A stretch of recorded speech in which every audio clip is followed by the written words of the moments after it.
All right, it's that time of year again, doing my previews. RWD will be hosting a scrimmage, I think you said Thursday, Yeah, this Thursday night. and then heading into the regular season. So a long summer of sort of speculation and everything, and then everything comes on really quick. I've been thinking that, most of the Sauk County teams are going to have to rely heavily on defense this year, but it sounds like the RW team, Ike was just saying that there's some pretty good speed, and they might surprise some teams this year. Yeah, our top two lines have got some real good speed to it. We've got a third line that I think is going to turn into a bunch of really good grinders. And, Oh, good. we have some freshmen in the lineup, so they're going to have to acclimate to the game quickly. So I think we'll have our bumps and bruises early on in the season. But I think, again, as always turns out after the holiday break or holiday tournament, we seem to really come on strong as a team. But the seniors on this team have been really leading by example, so which is really big, especially with the underclassmen. Maybe short a little bit of numbers on defense. You might have to convert somebody or do something. But have you got a good feeling about the blue line? Yeah, we got some really solid guys back there. We could probably go 5 deep if we need to. Okay. I'm gonna really try to stick with a four-man rotation back there as much as possible. But we have 2 younger guys and then 2 upperclassmen back there, and we've kind of split the upperclassmen with the other 2 guys to try to get that solidified back there as we get ready to open up the season. But the kids really have been working hard. I'm really impressed where we're at this point in the season already.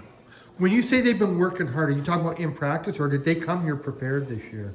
Well, they started about 2.5 weeks earlier than normal conditioning camp, which was real impressive. So they really already have 3.5 weeks underneath themselves. 1 week with us, the coach is on the ice, and we're in week 2 now. But I was really impressed with how hard they worked. They skated 1 hour a night conditioning pier, work on their legs, just trying to get up to speed. Because, unfortunately around this area, we don't have ice year round like some of the other communities do. So we're always trying to play that catch-up game on the early part of the season. And this year, I think at least we're coming out of the gate in a little bit better position than we have in the past years.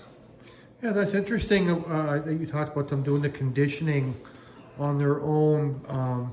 Captain's practices are nothing new, but generally, from my point of view, it seems like it's mostly, a couple weeks of shinny, really, which works. It shakes the rust off, but to be actually bearing down and working on their own like that, that's a good sign. Yeah, absolutely. And they did it for 5 nights a week for the first week and then 4 nights the second week.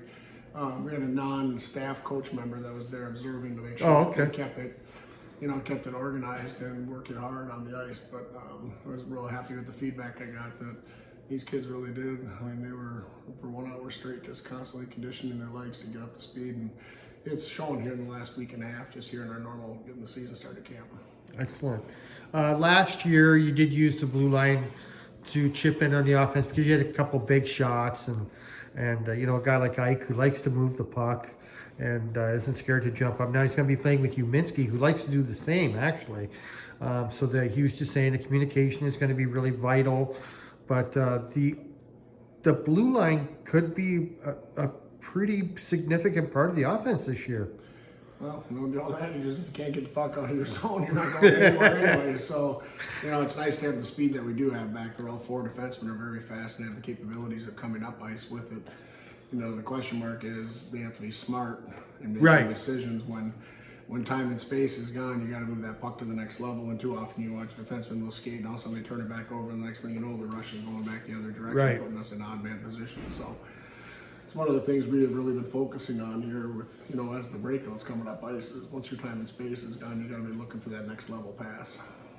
Awesome. Now, it seems like every year you play Wisconsin Rapids very early. If it's not the first game, it's usually one of the first games.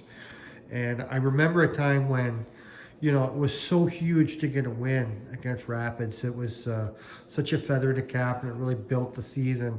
Not that that's any different, but it's almost at a point now where it's a disappointment if you don't win. And that's not taking anything away from Rapids, but it's just where your team is now.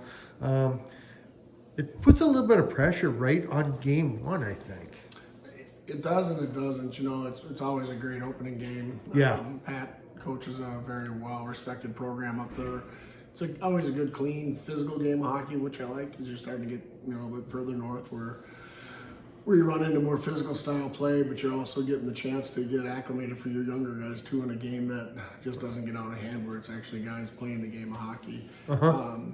Rapids returned some pretty good firepower this year. Plus, they probably, I would say, one of the top players in the state with Gaz on their roster. So he's going to be somebody we're going to have to definitely keep in check when we play him next Tuesday night. But very excited for it. But I think, in the last 10 years, I'd say we're probably about 500 against each other, so it's been pretty even.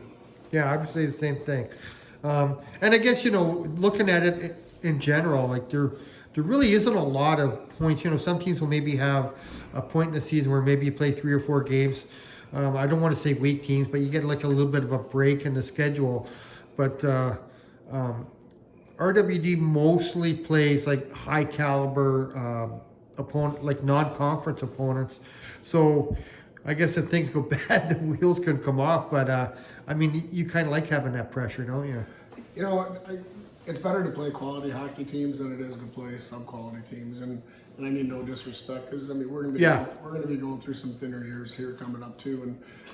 And the more you can challenge your players, the better you make it. And I've always said the entire regular season is building for the playoffs, and we've always been pretty successful by the time we get to the playoffs. And when you look at who we have to try to go up against to even try to get to Mattson anymore, is the Veronas, the Mattson Edgewoods, and whatnot. And without playing tough competition in the regular season, you're not preparing the kids for that type of game, right?